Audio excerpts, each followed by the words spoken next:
This podcast may include topics such as human trafficking, sexual abuse and forced sex acts, suicide, and labor trafficking in general. Please be advised.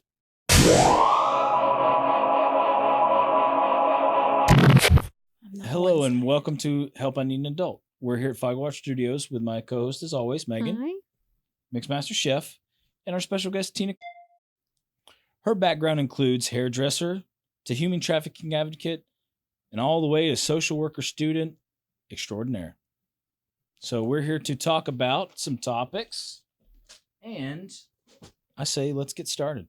Awesome. Thanks so much for having me. This is so exciting. It's my first podcast. Well, How are thank you you for doing being today? here. I'm Yeah. doing great. Yeah, I'm just thank super you. stoked to be here and feel super privileged to share my story and hopefully bring just advocacy and education, and so that individuals just feel empowered whenever we're all done. Yeah, it's something that I think people may not like to talk about it a lot, but it's something that needs to be brought up and people need to be aware of, I guess you Yeah. could say. And educated. Like, I think that's the biggest thing. The more educated we can be about human trafficking and things like that, the better off our society will be. Absolutely. Maybe it's one of those things that people hear about, but they don't really get the deets. People Well, say, I right? think, like Tina was saying, I think a lot of people are misunderstanding what it is and confusing it with other things and seeing movies and not really hearing from people who are actually working with these people who are victims of human trafficking. And I think that's what we need to hear. We need to hear from the people who work with them and how we can help. And right. because I think, what was it? Polaris had a statistic that human trafficking went up 25% in 2018. Yeah. That's It's insane. Yes. That's a high percentage jump, you know? And, so that was what I wanted to ask you about. It went up 25%. Yeah. Is that just America or is that all over the So world? with Polaris, so as we kind of go through the podcast, I'm going to share different resources that if you want to know more about human trafficking and sex trafficking, and these are resources that I trust and that I feel give some of the best kind of comprehensive information, but as well as it's easy for everyone to understand, whether you work in a nonprofit, whether you're a mom, whether you're a teacher, whether you're a dad, a doctor, so that everyone then can be included, because if not everyone is fighting against this horrible atrocity, then it's not going to stop. All right, you need it in like a format that everybody can digest Yes. easily. Absolutely, because it's a lot. I mean, Yeah. like, happy Saturday, everyone. Like, Hey. Here we go. So, yeah. And so I just think I think there's a lot of different avenues as to why it's increased. I think a lot is we're a very social savvy, world. And a lot of trafficking takes place through social media.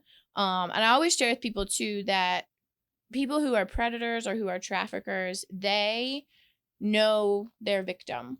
So they know who to look for that's vulnerable. They know who to look for that's marginalized. They know the child who has low self-esteem. Right.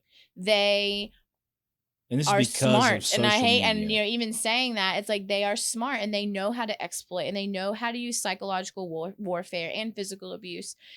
And so I think there's so many factors it's increased. I think it's social media. I think pornography has a lot to do with it. I think that we're an easy access society. We can get on a plane in Atlanta and be in another city in an hour. You're one click away, as they would say. Yeah, absolutely. And I think too, we have a very highly sexualized culture. It's like if you look from 10 years ago to now, even with movies and music and what's on television, it is so different and it's pushing boundaries. Mm. And so I think it's increased for so many reasons. And I think too, people are also alone. And if you think about it, social media, we are such a technology saturated society that there is that lack of connection. And there is the lack of social skills and there's a lack of interacting with people. And so when you're alone and you need to have satisfaction, and if you get that through sex or through human contact, then you can pay for it. Right. And so I think there's so many factors. And people always say, too, they're like, what's the one reason for sex trafficking or human trafficking? It is it's such a complex being that it's not just one thing. It's always there's so evolving, many factors. right? Absolutely.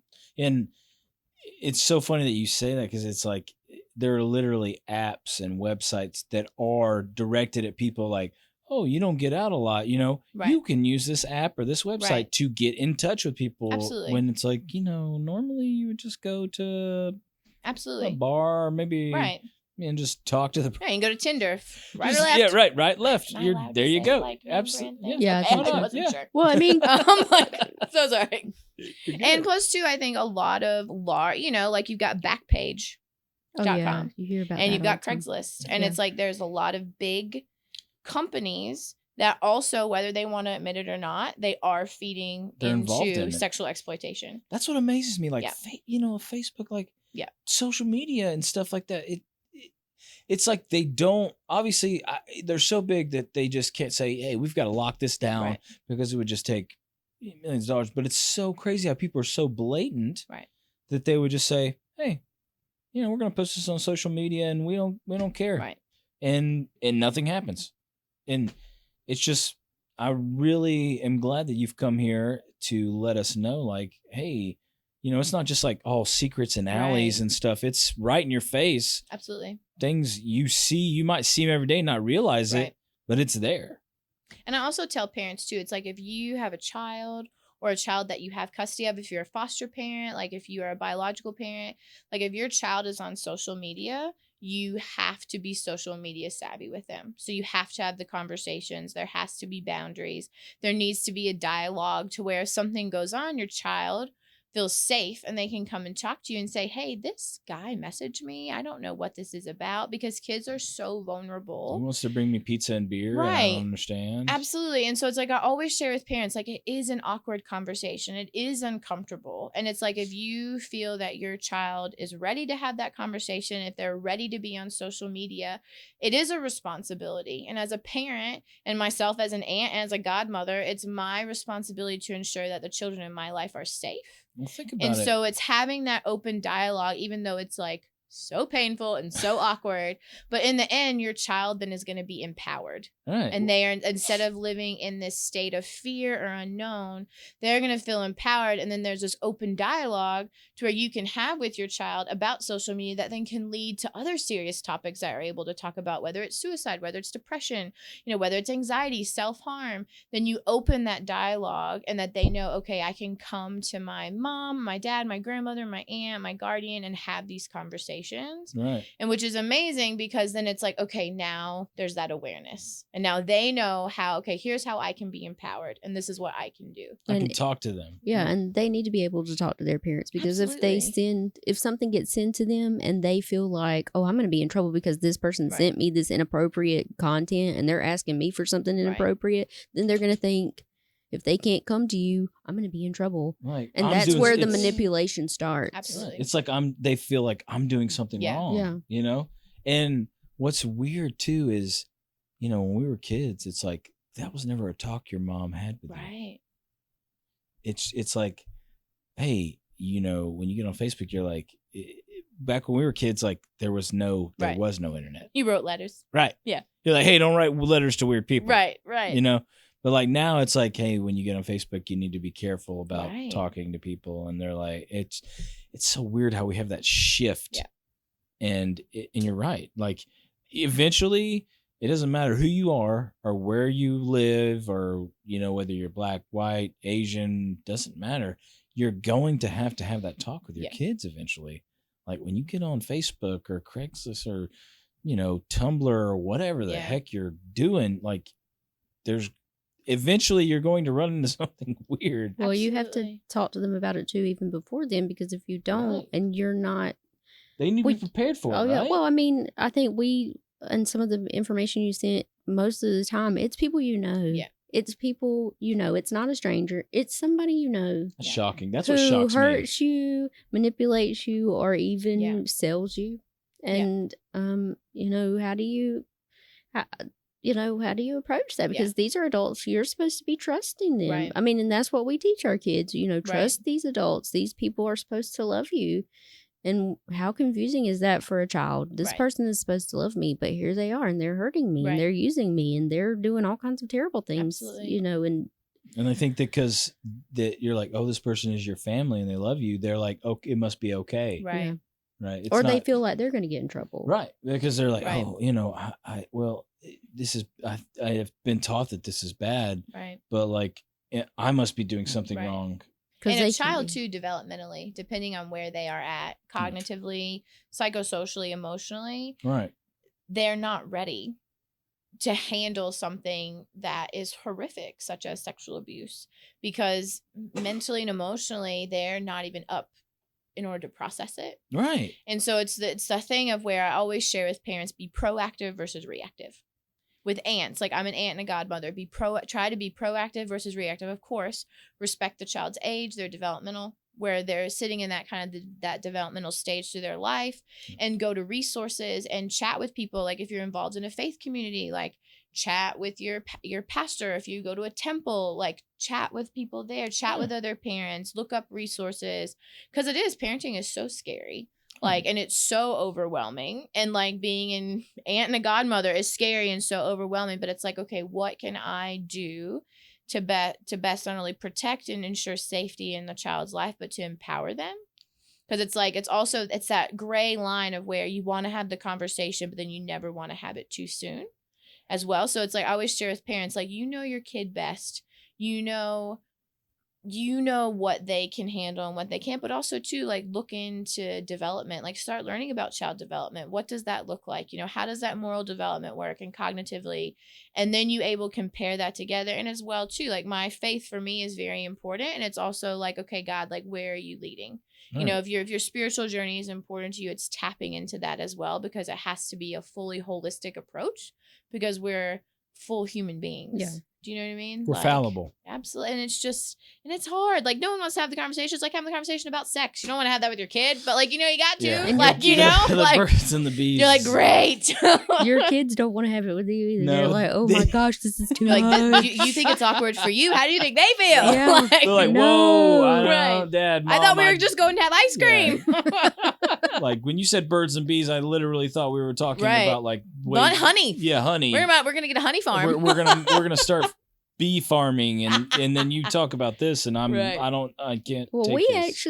I bought a book that was Absolutely. age appropriate for the girls, Yes. and I have read it with them several times, Absolutely. and it is still awkward for them. For Listen. them too. Yes. It is like Marley has read that to me, and I was like, she came down here. And oh my God, am I allowed to say? Is it okay if I say her name? By the way, yeah, that's what. Okay. It's called your amazing body. It is Yes, not. I know the one exactly okay. you're talking Yeah. about. Yes. she read it to me, and I was like, she's like, hey, Mr. Matt. They say, hey, Mr. Matt, I want to read this book to you, and I'm like, amazing body. I was like, cool. It sounds sweet. Yeah, whatever. Thinking anatomy. Hey, come cool, on, Matt. sweet. Come on, Marley.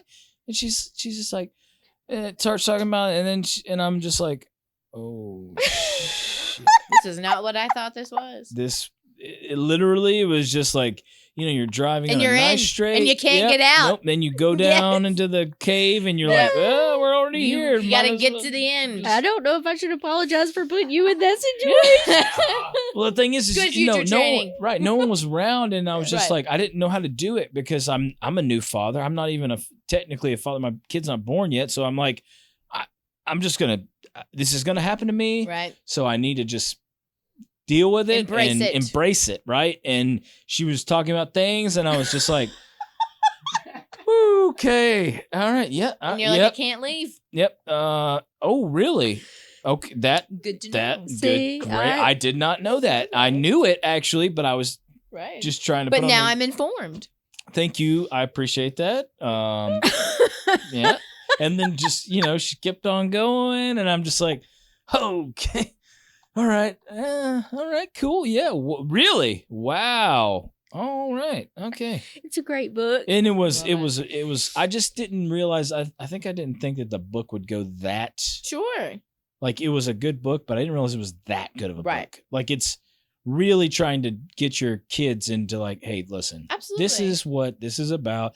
This is nature. This is life. You're going to learn about it, Totally. and you need to learn about it. Right. You need to know about these things. And that's why I use the proper names for the vagina Absolutely, and the absolutely, penis. yes. I don't make No, it's call it not a what it game. is. It's not funny. Yeah. It's your body. And Absolutely. I think that was what was weird is when it was talking about the vagina and she said that, and I Right. was just like, people are Yeah. uncomfortable And it's with so that. kids needs to know. Absolutely. I'll admit it. When you're your best friend's kid says the word vagina. Right. You're like, okay. I know, but why is that weird to people? I mean, like, that's what it's called. I mean, to me, that's what's weird, because I don't want them to be uncomfortable with their vaginas. Absolutely. It's your vagina. It's yours. It's on your body. You have it. Absolutely. Why should you be uncomfortable saying that word? It's not going away. Why? That's for sure. I'm not uncomfortable with my vagina. Megan, she was not uncomfortable with that word, okay? And that I was proud of her, but it was just like, I was like, holy crap, wow. Okay, Megan has taught you well. But how great is that? Like, you were so proactive. Like, you found this age-appropriate book that that I'm sure it has pictures and so that they can connect. It did have pictures. And you know what I mean? And it's like you're starting now, but like just to like honor you as a parent, like you're like, okay, I want to be able to communicate with my child, but I want to do it on her level. Yeah. So it's not too soon. And, having just that dialogue, you know what I mean? Like, that's awesome. Well, it was really hard to pick that book out because it was if I'm honest with myself, it was uncomfortable to be like, you know what? I think this is the easiest and best way to communicate this topic. Because it was uncomfortable for me too. Right. But I think we're almost raised to be that way, to be ashamed of those parts, to be, say, like, I don't, right. Why do we do that? Right. And I don't want them to, like I said, I don't want them to feel ashamed of their body. I don't want them to be afraid to say the word vagina or penis. And I don't, that was one of the things that I read about, helping your kids not get molested, basically was to teach them the anatomical correct names for their body parts and to say, hey, these specific parts are not there for you only. Absolutely. Yeah, that's not okay. And that's what's great was like she was excited to like talk about it, but she knew that it was like, these things are like they're private, they're mine. Right. Like they're not okay to just be in public, but she was like excited to, it was like she was like, I know about this stuff and I'm informed, and I was just like, hey, Mr. Matt's just not ready. You just got to give Mr. Matt a couple seconds. Thank you. I'm gonna go get a snack. Yeah, I need to go get a soda pop. Appreciate that. Yeah, but you know what? So glad you were empowered. You were empowered. I am glad. I'm just. It was great. It was a great conversation. I just feel like, I had a lot of stuff happen to me growing up, and I don't want that to happen to my kids. Absolutely. And to me, that's one of, I think that's the thing. I think sex, like you said, our society is very sexualized. Sex is also very taboo too. So it's in two different directions.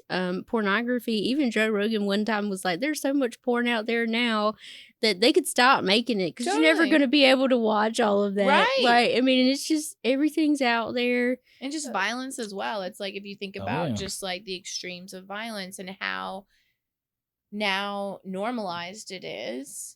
And it's like, oh man, and then your video kids, games, everything. It's like everything. Kids are getting constantly bombarded and their little brains are not ready. It's so much to take in. Well, I don't even think adults are ready for it's like an information overload. I mean, and I know that there have been very violent times in human history, before now, and there are really great things going on now. But it's like, sometimes you really, and I'm guilty of not unplugging. Like, you really have to unplug. Sure. You really have to let your brain calm down, and you have to be here in this moment. And I think that's what so many people are worked up about, this or that or the other. Y'all are too connected to the internet, not to humans, not to your neighbor. And I think that's what I want to do here, is I want to connect to people in our community. And I feel a connection with you and understanding, wanting to hear your experience, and maybe we do differ on some things, but we're still a community. We're still a tribe. Human beings. That's right. We're a tribe of humans, and that's what we are. And we need connection. And I think a lot of people are missing connection and hard work. Y'all get out there and farm something.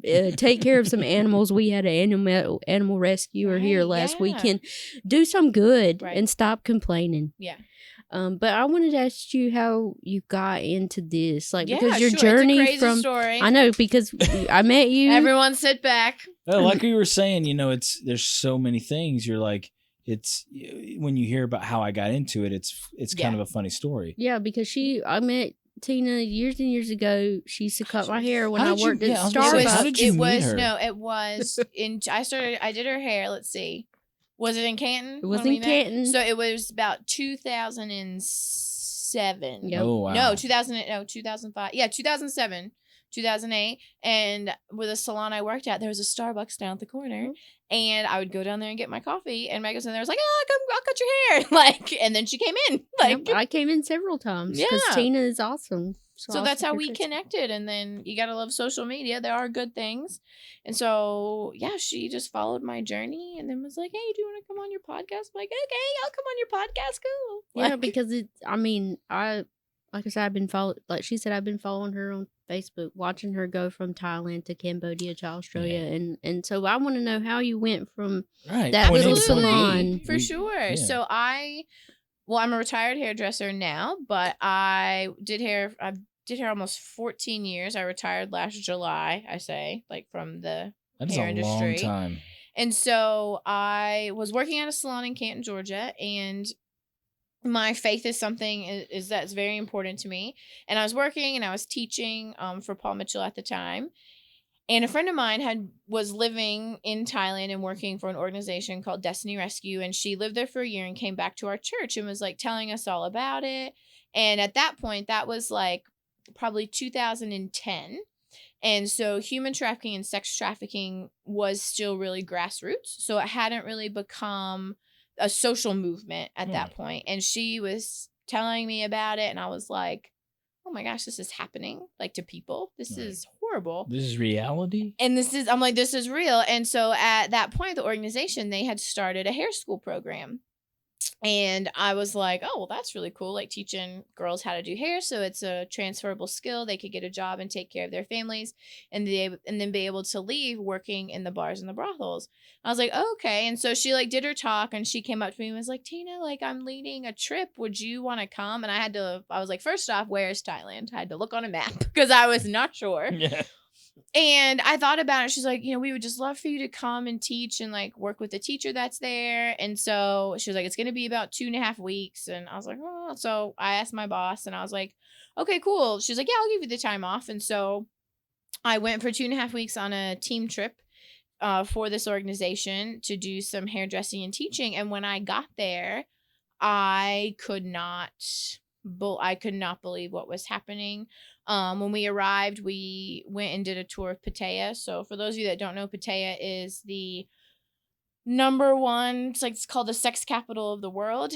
There's Walking Street and there's more than 1,000 brothels on a mile. Holy moly. So Pattaya is about like a couple hours from Bangkok. You gotta be kidding me. And so we landed and that is where we went. And so we got in the hotel room and we changed and they're like, okay, you're going to see it full on. And we walked Walking Street and I was like, I could not believe the exploitation. I could not believe the utter debauchery. Yeah. There were families there. There were men, of course, men outnumbered women.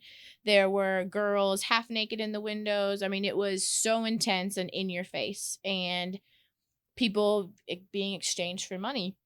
And I remember walking this and I'm thinking, what have I gotten myself into? It seems like a lot to take in. So much to take in. And I was like, dear Lord, please just give me your wisdom because I do not know why I'm here because I'm about to like punch everyone up. Like, because you are seeing, because I remember we're walking down the road and there is, in Thailand, a mama-san is the woman who kind of runs the bar and who's over the girls. I remember there's the mama-san, there's a girl about 5 years old with a backpack on, and there were 2 men and they were bartering for her. And they handed over a wad of cash and then they took this little girl. And I remember saying, God, how is this being allowed to happen? Right. Like, and I always tell people it's righteous anger. I've never had such anger in my life. And I was like, okay, I've got to do something because now I'm aware. Right. I know what's happening. I have to do something.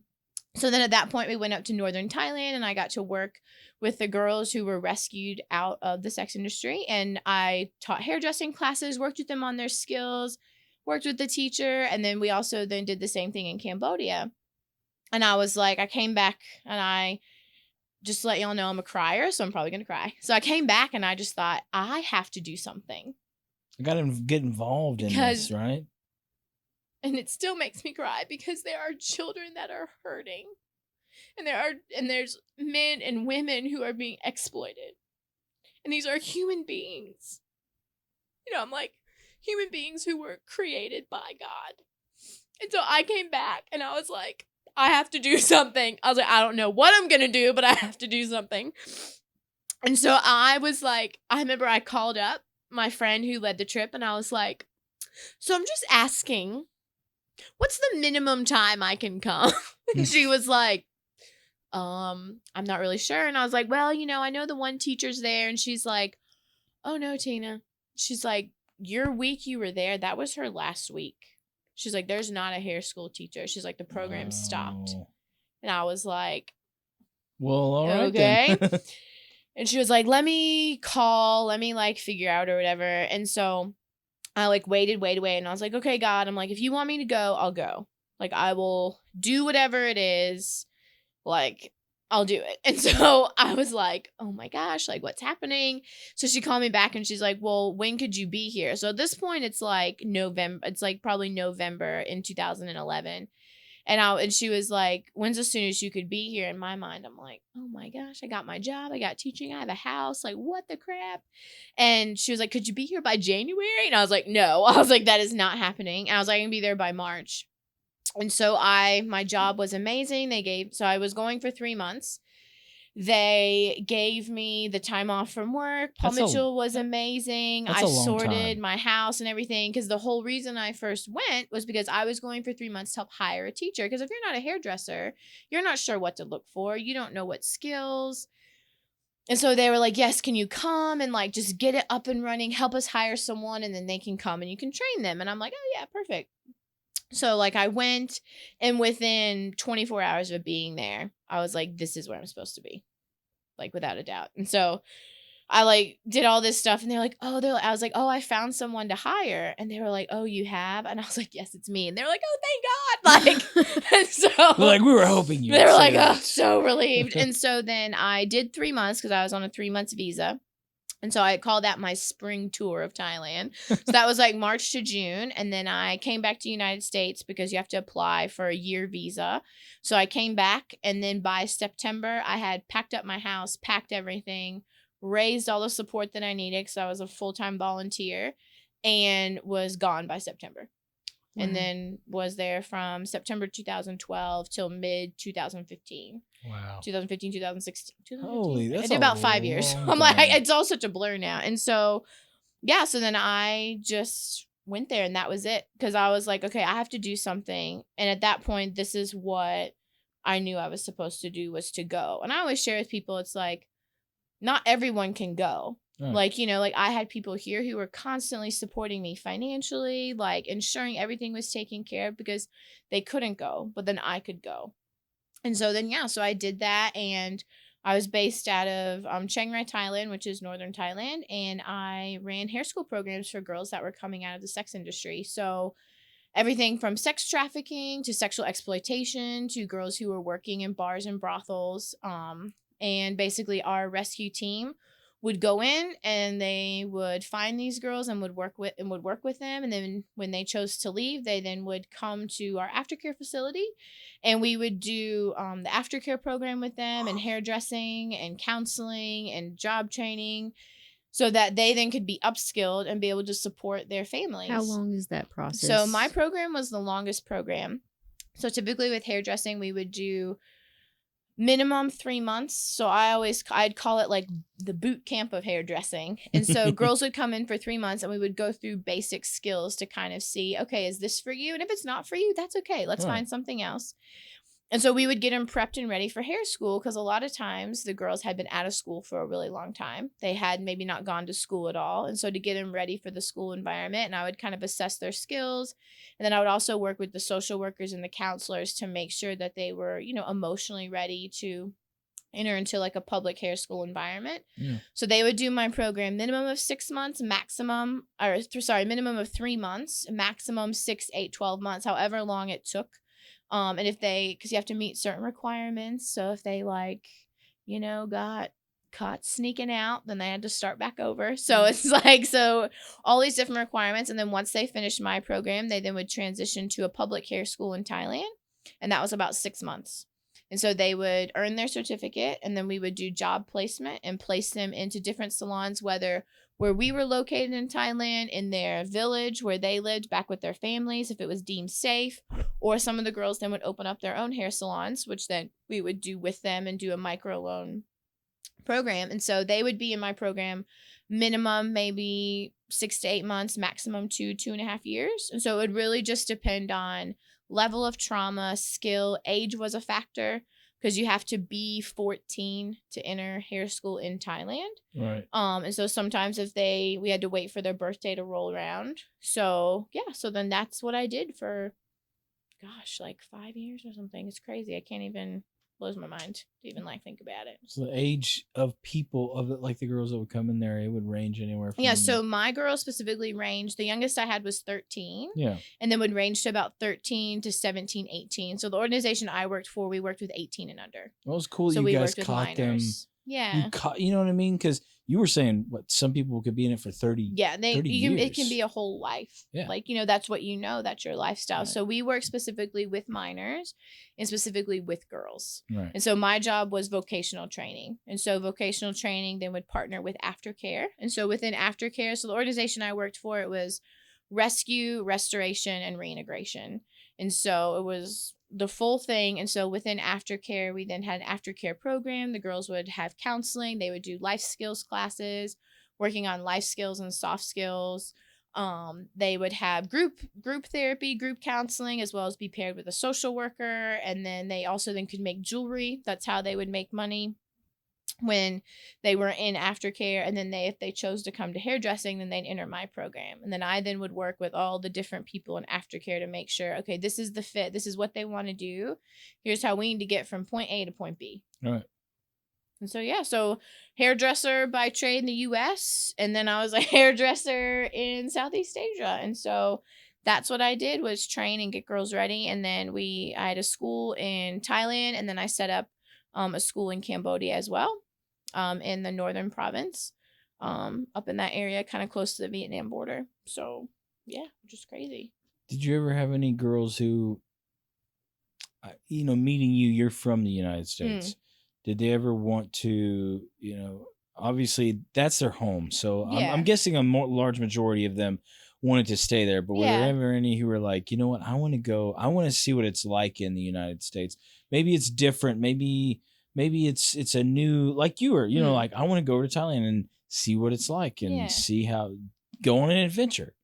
Did you ever have any girls? I can say I can only speak of my girls personally, but they loved their country and they loved Thailand and their family, and to be with their family was the goal. That was to stay there. And they loved like trying new things. Like, it's like just like any teenager, trying new foods, like going shopping and all those fun things. And so, but for them, they wanted to be with their family and to stay there. That's awesome. Which I think is beautiful. I'm like, awesome, let's do that. But then you have and then I'm sure like there's other girls that they have traveled, they've gotten to go to different countries and different things like that. But for my girls personally, they wanted to be with their families and be in the village and be with the people that they loved and cared about. Right. Did any of them have a hard time leaving like the brothels or whatever? Like, as I wonder if sometimes I know in some of that paperwork you sent, it's almost like a Stockholm syndrome where you kind of get stuck that's what with. I was thinking too. Like, I know sometimes those girls, I mean, even here, they have a hard time taking those people because they're like, they fight to actually stay with the predator because this is what I know and this is where it's become normalized. Yeah, to them. There's so many things. So it's like when, and again, I always share with people, this is like my experience. What I experienced in northern Thailand, a lot of it's a bunch of multiple different factors. And so there could be a girl that could be stuck in a bar or brothel because her ID cards have been taken. And so if her ID cards have been taken, she cannot leave because she'll be arrested and then she'll be put in jail. And as well within Thai culture, there's what's called saving face. And so In Thai culture, it's very much it's about your reputation. It's about saving face. And if you have a child that is working in a bar or brothel and you're living in a village and other people find out about it, you're really shamed. And so it's also this thing, there are some girls that their parents didn't know they were even in a bar or a brothel. And they didn't want them to know. They didn't want them to know because they needed to send money home. So a lot of times too, I share with people is that yes, are some and it's girls and guys. So let me preface, I will probably say girls a lot because that's the gender I worked with, but guys are just as susceptible to human and sex trafficking and sexual exploitation as women. And the girls I worked with, a lot of times their parents didn't know. In Thai indigenous culture, when a girl turns 14, she is financially responsible to take care of her family if you are the oldest sibling. Wow. So a lot of our girls, they were the oldest sibling. They knew if they didn't go and work in the bar and the brothel, then their family would starve or their younger sibling would have to go. So a lot of it was self-sacrificial love. A lot of times the parents were tricked because traffickers would go into villages that were vulnerable or that were very, very low and below the poverty line within that country. And the traffickers would manipulate the parents and they would say, oh, we have a sewing factory in Bangkok, which is a great job, working, in a factory. If it's a good and safe and ethically run factory, that's a good job. And they say, oh, we have a factory. We want your daughter come to work. We're going to give you a down payment. Here's $50, which is a lot of money. And then she'll send money back. And so in the parents' minds, they're thinking, oh, this is an opportunity for my child. She's going to get to go to the city. She's going to work. And so they want to do what's best for their child. We'll come to find out, no, that's not where they were going. They were going to work in a bar. They were going to be forced to work in a brothel. And so there's that situation. A lot of times girls are then sold by family members, by their parents or by aunts or by uncles or by siblings, depending on what the family demographic is. A lot of times parents that if you are living in a very, very poor village and you have 5 children, there were instances where a parent had to choose. Do I send one of my children to work in the bar and the brothel so the other 4 can live? So it's a very much a mindset that I think sometimes as Americans, because we need to have more of a global view, is that there's so many different reasons. And a lot of times too, when the girls are there, they didn't want to tell their families, or they knew to be there. If they were there, they were making money, then their family was taken care of. And then their family's social status would raise. So then within the village, they have a lot of money. Like, they have land, they have all these things. And so that is what is important to the girls, is that their family's taken care of, because it's a very collectivist culture.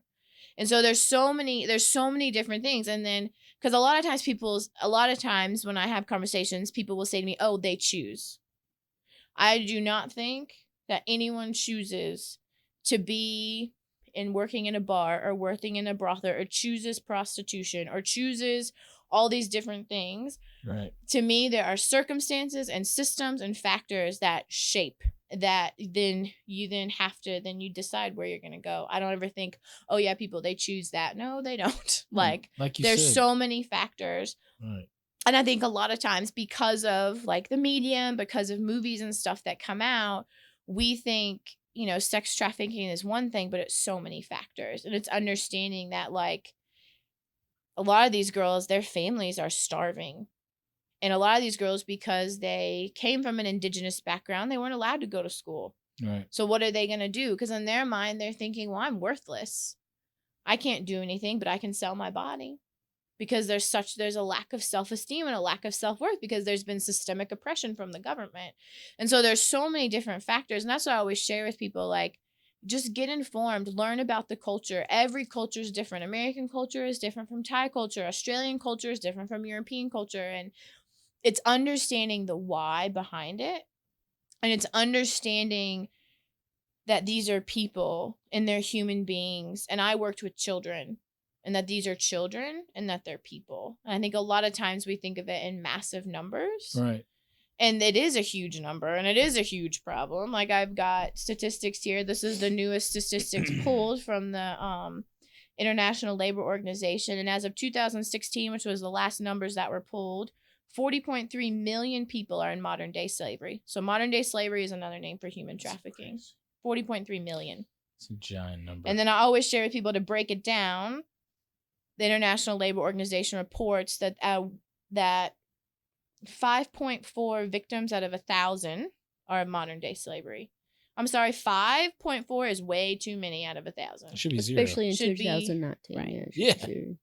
And so I always share with people, because a lot of times too, I think it's, it's like you think, oh my gosh, human trafficking, sex trafficking, it's this big thing. And it is. It's a huge global issue. It is a global social issue that is happening everywhere. And it's like, okay, what can we do? And there are things because people say to me, they're like, well, Tina, I'm just from Canton. Well, so am I. We all can do something. Like, we are all empowered people.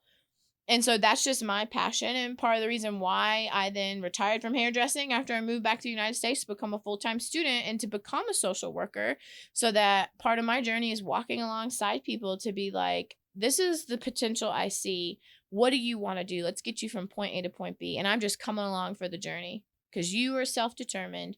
You can make your choices, but I see your strengths, and so let's get you moving.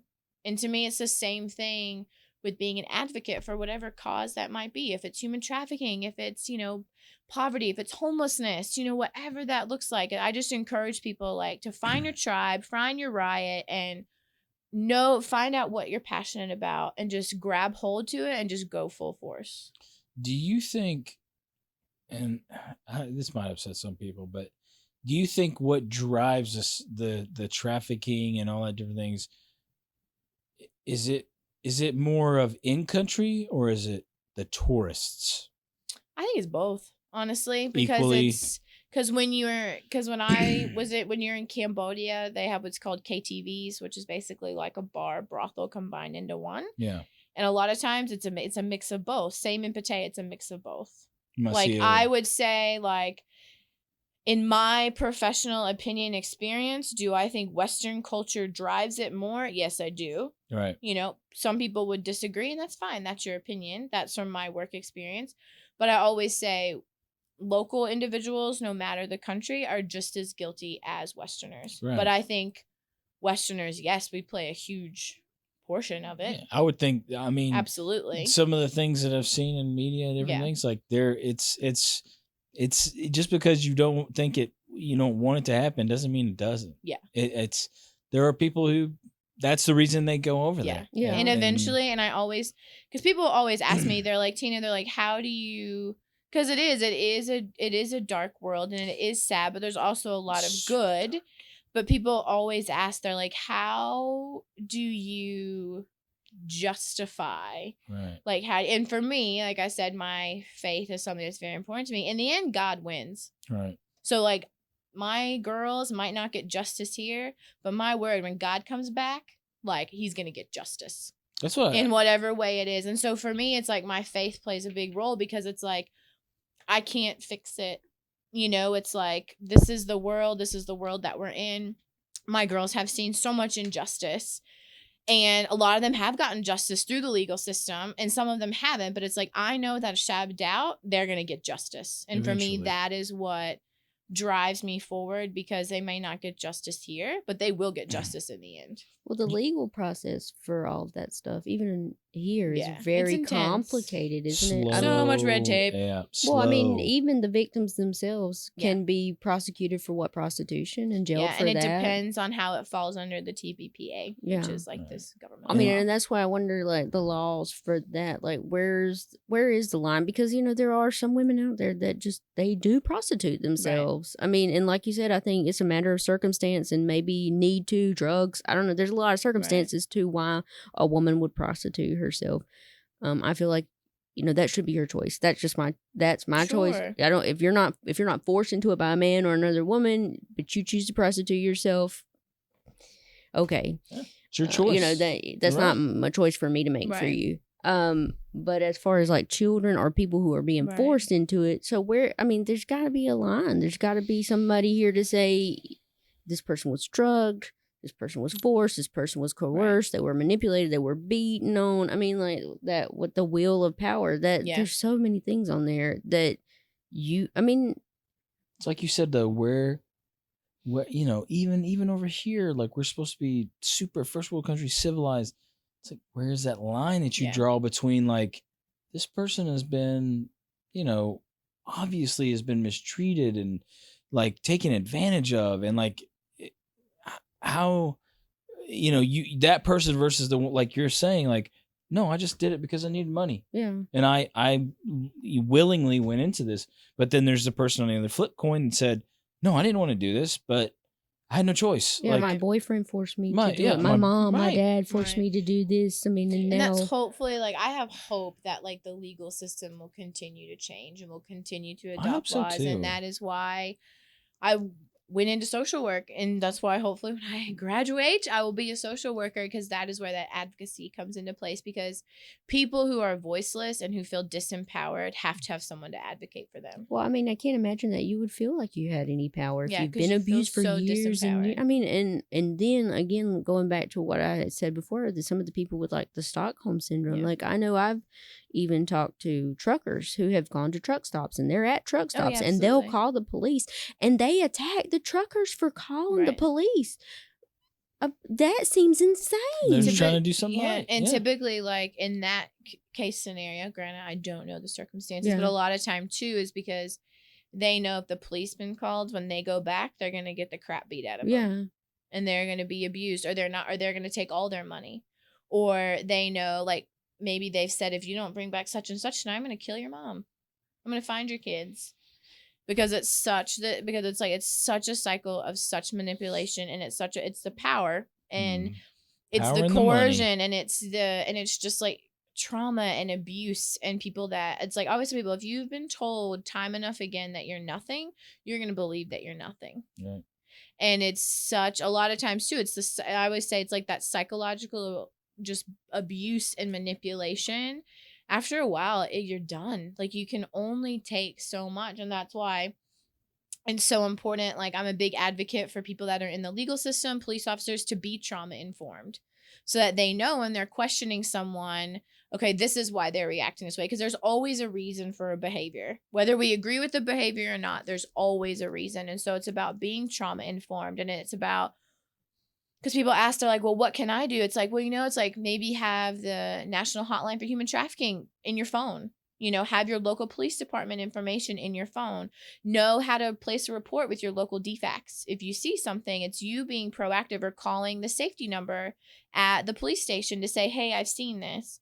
And it's about also being aware of your surroundings, because I think too, you're walking and you're just texting, like, you're not aware, and you're on your phone. And it's about taking a second and being like, okay, am I aware of my surroundings? What do I see? It's What is simple. happening? Right. It like at the tech college I go to, they have a simple saying: if you see something, say something. Absolutely. It does. If you see it and you think it's weird and you say something, and they investigate it, like, oh no, it's just some right. All right, cool. Okay, cool. But what if it's not? Yeah. Right. What if you, just because you called and you said, hey, this situation is kind of weird. Right. Maybe you should send out the campus police or something, or what, And I call the police station all the time. Let me tell y'all. They probably see my number come up and they're like, this is Tina. Oh, like, Lord. Just How because you doing, Tina? Because it's about being aware. And that's what I share with people. I think a lot of times too, because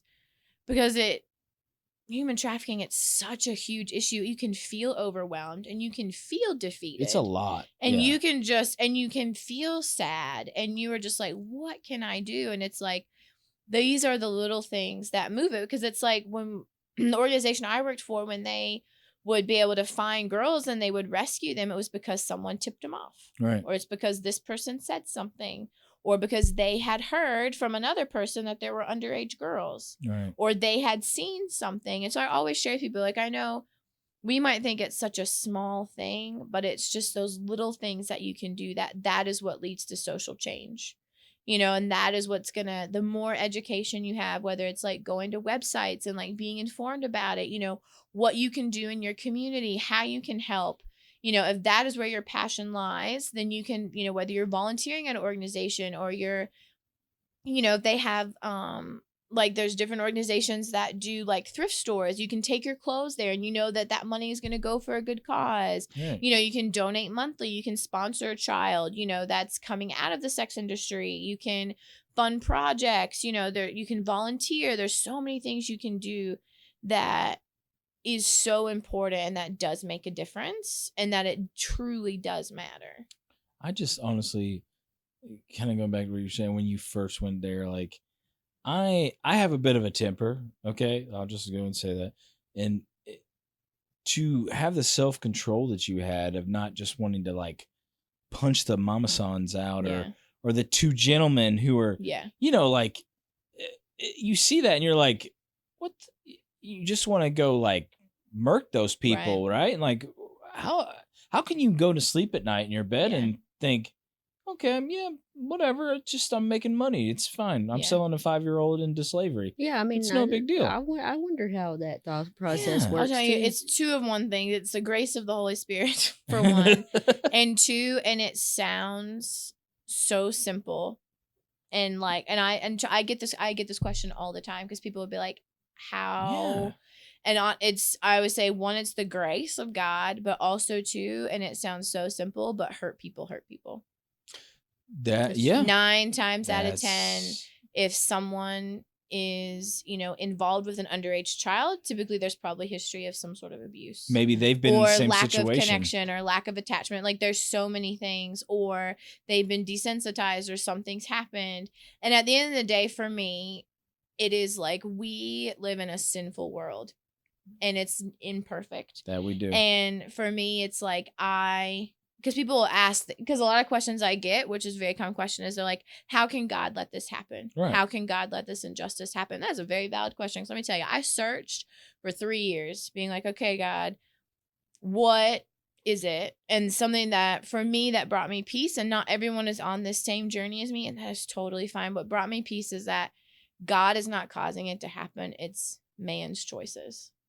And so for me, that is something that just gave me peace. And at the end of the day, it's like, I know God's going to have justice. And I know my job is to be a voice for the voiceless and to be a voice for the vulnerable, and to come in just blazing and being like, okay, this is what I'm going to do. This is what I'm going to say. And that if it's changed one life, which I know that it has, and thankfully God has blessed me to impact many people, then my job is done. Yeah, so at the end of the day, God has put me here. And that's what I always, because people ask, they're like, well, Tina, that's such a simple thing. But then what's amazing is the flip side is that, but then God has put us here, whatever your calling is, or whoever, He's put us here then to make change. So it's like, yes, there's these issues, but then there's us that can create the change. It's a balance. And for me, and that's just something that's brought me peace. And that's something I wrestled with. I still wrestle with to this day. Right. And I think whatever, your spiritual journey is, that is just what I came to peace with. And that is what allows me to get up every day and hopefully, do my best and make some sort of good in the world. I think you've made, I mean, honestly, if there's like a tally sheet maybe going, I think you've pretty much kind of like already marked up quite a few things. Well, that's good. And from what you've said, I mean, you got to really honestly think about this and break it down. Like the average person, if they're like, hey, would you like to go to Thailand and teach sex trafficking? It's like when I think about it, I'm like, oh gosh. Like how to do hair? Right. Would you like to do that? No? Yeah. And most people are like, I think I'm going to go to Kroger and buy some, popcorn or something. Right. Have a great day. But you were like, yeah. All in. I was like, you know what? Let's do this. Let's go to this country. I'm going to fly on a plane. I don't know where the hell I'm going. Yeah. And I'm going to work with these people who have been traumatized. Yeah. And it's an awesome thing. But I think part of what Tina's trying to say too, though, is that you don't have to do that to make a difference. You don't. Yeah. I mean, and which is what's so amazing, right? Like, how amazing is that? You can sit from your home now and do it. Well, you can do good things every day. It's like I like to say, nothing you do is trivial. Amen, sister. Everything you do has a ripple effect. Every person you touch every single day, how you interacted with them, whether you were kind or whether you were not kind, is going to have an effect on their day. And somebody that is touching their life, it's going to have an effect on their kids or whatever. And, people don't think about that a lot, but all you have to do is volunteer. I mean, I volunteer at the girls' school. That's what I tried to do. Yeah. And you can tell kids like it when adults see them as a human, not as somebody beneath them or lower than them. It's because you're taking the time out of your day to say, hey, how are you doing? You matter. That's right. You are important. That's something that I think adults really should do, starting with very young children, is say, hey, you are a whole human. You might be tiny, but You you're are a whole. important. Yeah, you're And important. your opinions matter. That's and right. What you feel Hashtag matters, whole human. and your feelings are important. That's why when I go up there and especially kindergarten, and it's every grade, but you go up there and you talk to them and you can tell they get so excited when you Yes. get on their level. You look them in the Yes. eye I and love you kids, they're the best. you show them respect. And you're interested in what they have to say. And sometimes they have a hard time getting it all out, but Absolutely. you listen to them. Yep. And that makes a huge difference to a child for you Yes. just to listen. Not only that, but they're adorable. Oh, they absolutely are. It's the best. Kids are the best. Love it. I know there's a story I always tell when I was hairdressing. It's actually a book. It's called The Daymaker. It's by David Wagner. And there's a hairdresser who was working in this is one of the busiest salons in Minnesota. And his client was booked, like, he was like, oh, that's weird. She's booked for a blow dry, but okay, whatever. And so, like, she came in and he just, was a hairdresser and cared for her and, like, washed her hair and just, like, connected with her and had a conversation, did what he always did, made sure she felt loved, blew out her hair. She looked great. And he was like, okay, cool. I'll see you at your next appointment in 3 weeks. And, went on to his next client. And then a couple weeks later, he got a letter in the mail. And the woman said, the reason why I came to you out of my appointment schedule is because after I left you, I was going to commit suicide. She goes, but because of your kindness and how you showed me that I mattered and you showed me that I'm important and you loved me. She goes, when I left the salon, I went and checked myself into rehab. Wow. And that's a hairdresser doing their job, loving people, having them feel beautiful. And it's one of the best books, and that's one of the books that has really shaped my life. We had to read it when I was in hair school. Even if you're not a hairdresser, I totally recommend it. But, like, it's those acts of kindness. Yeah. And it's just little. Like, it's like, just be kind to your barista at Starbucks. Like, pop an extra $1 in there. Like, it's just those little things. And I just feel like with kindness, that overcomes hate. Right. And you may not think it's a big deal. Right. But then that person that you're saying that to, they're like, they feel so they're loved. like, oh my God, holy crap, I can't believe that I did that. Yeah. Like I made that person. Yeah. I tell you what, man, when I go to Starbucks and I get some coffee, I am like, love the baristas. I am so nice, those baristas. Yeah, I would not want their job. Kudos to you, all you baristas. I am Kudos. like, I want some coffee, and I know they probably get some people who are. Yeah. I'm just. You would be surprised. There are some people who will have a vendetta against you for no reason whatsoever. And you're like, and here is your coffee. Right. Hope you enjoy it. And they'll take it and they'll look you straight in the eye and they'll sip it and they'll be like, "This is disgusting." See, and give it back to you. That's horrible. But they're like, they don't even know who you are, and they're like, hey, how are you doing this morning? Can I have your name? Is there anything we put? And I'm like, absolutely, you can have my name. My name is Matthew, and I want. And thank you so much. Thank you so much. You. And I'm like, I hope you have a great day. And then I see them again, and they're just like, here you go. Oh, I forgot this. I'm like, don't even worry about it. Yeah. You're giving me my coffee. You can do whatever the hell you want. You can call me an asshole if you'd like. Done. And I'll be like, you know what? Write mark on the cup. I don't care. Check mark asshole. That's right. There's some of my customers like Tina, and there were several police officers that I really enjoyed having come in, and I felt like we were friends. I mean, one of the officers from Roswell, how long has he been passed now, Matt? Do you remember when I told you? He was a Roswell police officer. He passed away from a heart attack several years ago, but he was one of my favorite customers, and he came in every morning, and he did not know I had been giving him a triple peppermint mocha for years. And he came in one morning after I had left, and he was like, I need a triple this morning. And they looked at him and they were like, she was giving you like a triple every day for the last like 3 years. And he was like, really? Like, what? No wonder I had such a pep in my wonder step. I felt great. Megan, where are you? I had so much energy. After about 3 sips of that, I was like rearing to go, man. It's so true. It's like, I just encourage people. I'm like, it sounds so simple, but I'm like, just be kind. It is. It's just a simple thing. And I'm like, even, and it's hard. We all have crap days. Like, life is hard. Adulting is hard. Like, I totally get it. And it's just reminding, like, all right, just be kind, Tina. And I tell myself that I'm like, just be kind and show hope. Like that is like my life motto. Like, what was the other book you mentioned earlier? Oh, there's another book called and I'm butchering the title a little bit, but it's A Selfish Plan to Change the World. It's one of the best. I highly recommend anyone, if you're trying to figure out like what you want to do, what your passion is, where you want to go, you need some inspiration. I highly recommend this book, and get it on Amazon. It's amazing. I might have to get that book. Yeah. So myself. good. I love it.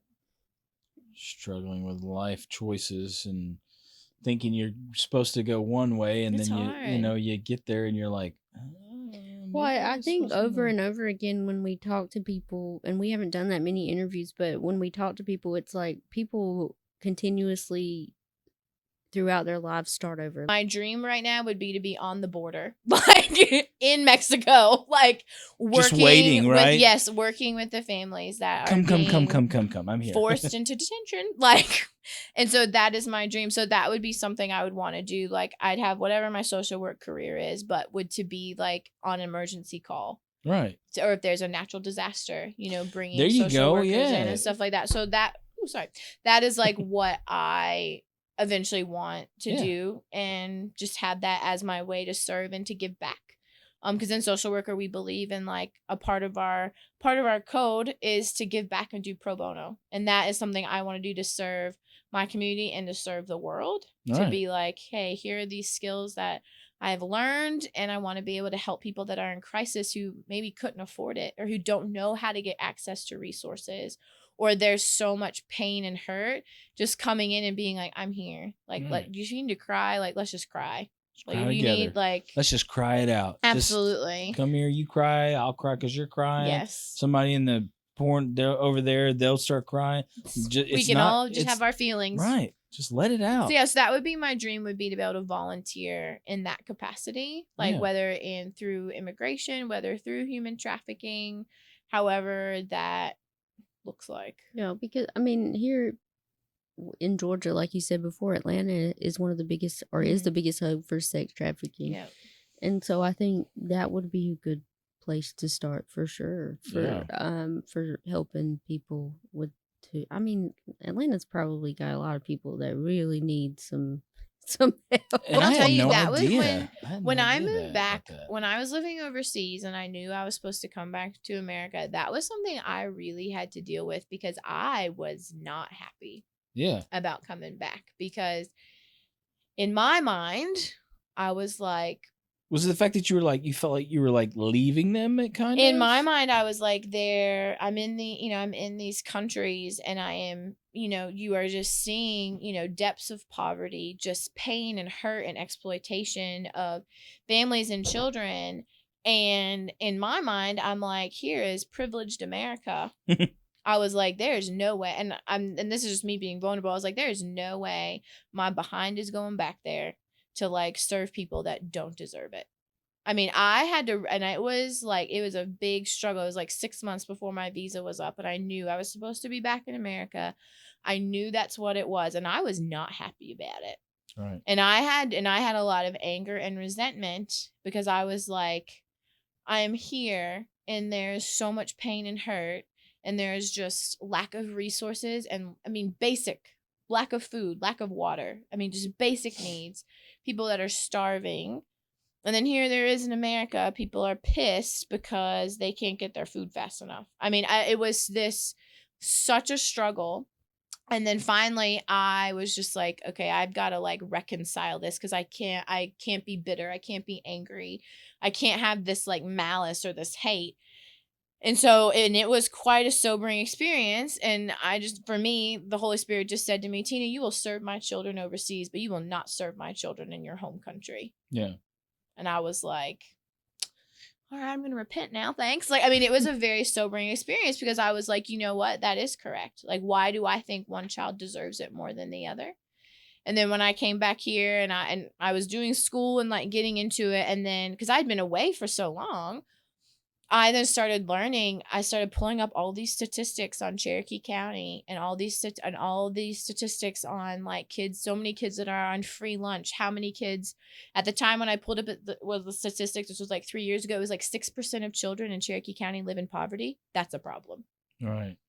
And I was like, and I really then came to peace where I was like, there are people here that are hurting. Yeah, people And here for need me, your help I don't too. get to prioritize who earns it or not. My job is to serve.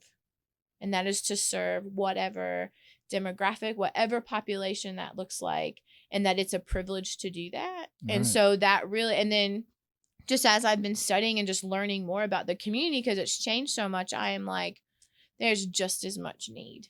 Right. It's just not as visible. Right. And like you were saying that's why I think it's so cool that you are getting involved with education, because kids are in school for so long and you're so, vivacious and like excited about They love the like, tats. you It know, helps. And when you wear cool clothes, Yes. yeah, they're like she's cool. she's cool. a cool old person. Yes. Because they might I see can talk to her. Right, if you wear some, you're just like one of these plain Janes, like I don't know if I want, but they Right. see someone She's like, in a suit. okay, she's in the know. I think, okay, I'll talk to chat her. with her. I'll chat with her, and then you get them talking Yeah. about their deepest, darkest secrets, It's and beautiful. it's awesome, man. Well, I think in the high schools too, or even I guess in elementary Yeah. schools, you could still catch kids that are being huge, trafficked. huge. I mean, and Oh yes, absolutely. I do. Absolutely. You worry about that because Oh, you yeah. worry. I mean, Think about it. I worry about my kids, but I also worry about the kids that go to school with my kids. Like, I know that some of those kids are not in the Yeah. best of situations. Like, not That's all true. of them live with both of their parents. I mean, my kids are that's not, they live with both of their parents and they have both sets of their grandparents. And, that's not the situation for everybody. And so that's what I'm saying. Even from elementary school up, these children here are just as vulnerable to Yeah. be sex trafficked and to be manipulated and to True. be hurt because Yeah. they're not being taken care Right. of. A lot of times they are alone. A Right. lot of times they're not, like you said, maybe they are hungry. I mean, like I said, I go up there and I volunteer, and some of those kids don't eat that Yeah. lunch. I mean, because, it's Yeah. school lunch, but you're like, baby, you need to eat this. You need Yeah. food. Yeah. I mean, I don't, I At don't, least drink the milk. yeah, just Are you happy to drink Let the me- milk? What's your choice? That's Which one? right. Just choose Let one. me just see you put something, Yeah. in your stomach, because you got to go the rest of the day. Yeah. You need that energy. Right? Yeah. So, but that's what I'm saying. Like, you don't know, Yeah. and we don't know what's going on. But and that's my biggest thing, is trying to get people involved in our own community to Absolutely. see the signs, because as much as we like to think we see a lot of stuff, our field of vision is very, Right. very narrow. sure. It's Absolutely. like, Yeah. I see this room right now and I don't even see all of it because I'm focused on you, which is great. But in the reality outside of this room that's going on is huge. And we don't, like, Yeah. how can you comprehend all of that? So just like you said, there are little signs along Yeah. the way that you can pick up, or like you said at the school, if you see it, Yeah. Right. maybe go ahead and say something. Don't And- let it fester, or or don't see it one time and it doesn't happen Right. again, and you miss it the next time, or it gets worse Totally. and now they're beat up or something Right. like that. I think because the school had a training on that. Oh, okay. Like they had a free training on the signs of abuse. Oh wow, that's awesome. That was really hard to go through, it's actually. hard. It is. It's Like, very because they're hard. like, this is what you need to look for, and they Yeah. had pictures of kids that had been Yeah. abused. It's intense. It really is. very But intense. I feel like we should all do it. Yeah. I feel like absolutely. we should all have, no matter what our political views are or whatever, I think you should have a training that goes through, hey, these are the signs of abuse. If a kid comes to school and they've got a black eye, or Yeah. there's a weird like red mark across their arm that looks like they've been hit with a wire, because that was one of the Right. examples on that test. Like, how often does that happen? Like, I guess more often than Right. you think it does, maybe. that's what I was like, who? Yeah. Why would you Who's do that? beating their children? And I with always share wires. with people too, if a child tells you something, believe them. Yeah. Because a lot of times our natural reaction might be to say, oh no, you're just kidding.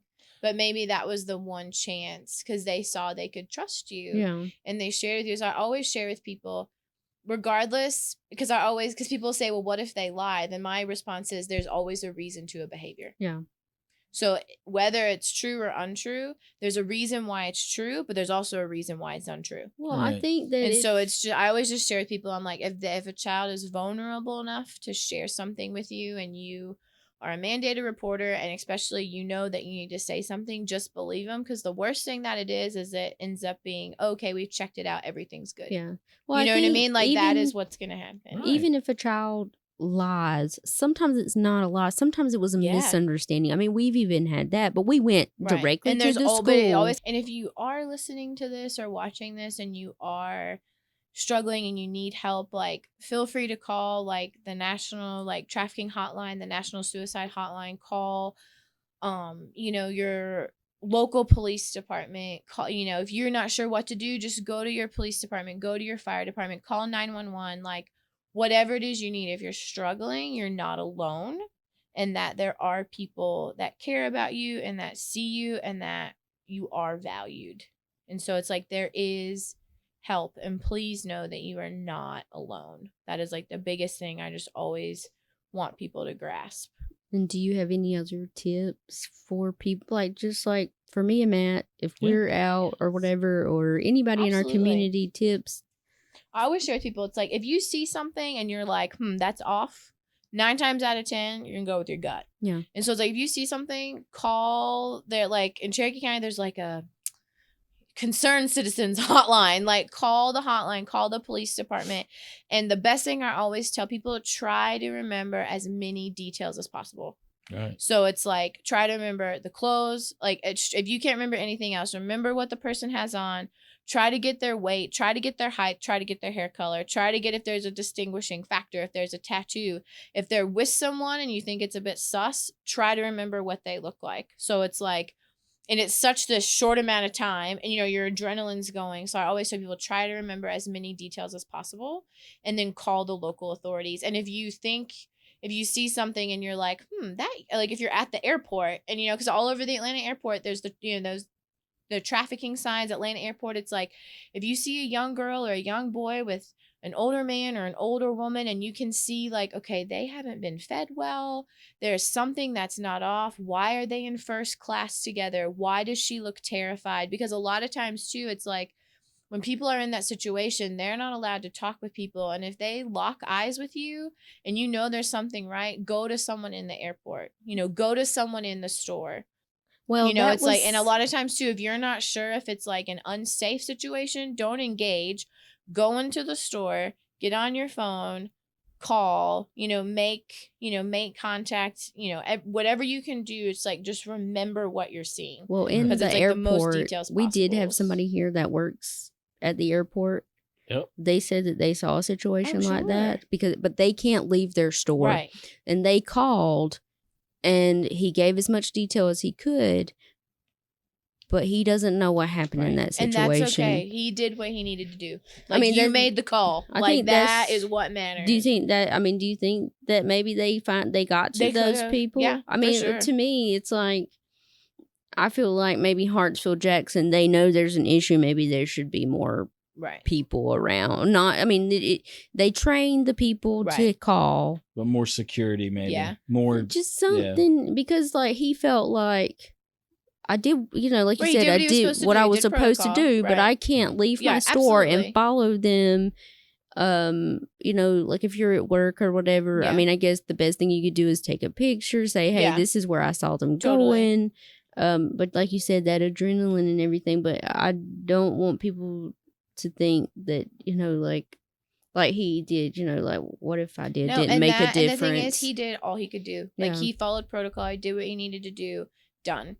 Like, his conscience was fully clear. Yeah. Like, you know what I mean? Because you've got, and same type of thing. It's like, if you're not sure, if you just made the call, then you did one step above the other 50 people that were around you. That's true. You know what I mean? It's like, it's like you made the call, you made it aware, and that's all you can do. And it's just, again, it's just about being aware of your surroundings. And it's like, and if you're not sure, I always tell people, call the National Human Trafficking Hotline. Just call it. Like, if you're not sure, make the report, and then they can do what they need to do. I just feel like sometimes people don't say anything because they're like, it's not my business. For sure. And I don't Or they're like, or a lot of times too, well, someone else will do it. Yeah. Someone else will say something. And that could be very true. But it's also too, you could be that person. Yeah. Yeah, and I you think could be that person that's like, okay, I'm gonna step out, and it is uncomfortable. Like no one wants to make that phone well, you call. don't want your Yeah. picture on Facebook either. Like, Right, this to be like, person's- great, This perfect. person stopped and talked to these young kids in this Right. neighborhood. We You want to know, make and sure they're it's- not a pervert. And Look I at them. understand that. Absolutely, totally. Look Like at it, them. it's like you got to be aware. That's actually happened in Cherokee County. I believe it. I saw the post. I was like, the old guy stopped to talk to these kids to make sure that they were okay, Sure. just like you did. And then they posted his picture on course. Facebook. Like, this man stopped to talk to Yikes. these kids. He's a son, like, now am I a suspect? So, we do make it hard. Right. It is. I mean, It's like it's like the hamster It's wheel. catch Yeah. 22, man. It's the hamster wheel. Totally. But yeah, and I share with people too. It's like find out about, if you want to volunteer, it's like find out about local nonprofits, or if there's a church or a temple, an organization like that you want to be involved in, like totally look and see. 9 times out of 10 they have volunteer training, like they're super flexible with hours. See if there's something for you. And then you're giving back, and it feels good to give back as well. does your church do volunteer stuff like that? So within our church, they've got so many different things, but like we just did like a huge backpack drive, like at the beginning of the school year. And so people could pick a backpack, fill it up. It was like, I think $20 like to fill up the backpacks. And then we brought them back, and then they distributed all these backpacks to families that were in need in the community. It's like, you can do that a lot of times at Christmas, different organizations, you can donate gift cards so that then the parents can go and they're able to buy gifts for their kids at Christmas. It's just like those little things, like Must Ministries, you can donate food like for people that need that in the community. And there's just so many options, and it's like you just find the right fit that's for you. You know what I mean? Because it's like, for me, a fit for me would not be working at an animal shelter, and that's okay. A fit for me would be, working with teens. And sometimes working with teens is not a fit for you. Well, then maybe volunteer at like the senior citizen center in your county. Oh, yeah. It's like you find what is a fit for you, and then you then are just going to grow and blossom, and you're going to be making a difference like in such tangible ways because people are seen and they're known. It's true. Well, I want to thank you for coming on the Thanks podcast. so much. I feel like, honestly, like, you've opened my eyes a little bit. I don't know about Megan and Matt. I'm sure theirs is as well. And, we're going to make sure and have all these links, anything at the bottom of the page. So if people do see something, they can say something. Absolutely. So remember, if you see something, say something. And we just want to say thank you to Tina. Oh, thanks for having at me. Help I Need an Adult. And we're, again here at Fogwater Studios, and we appreciate you guys listening and watching, and I hope you have a great day, night, whatever it may be. Bye.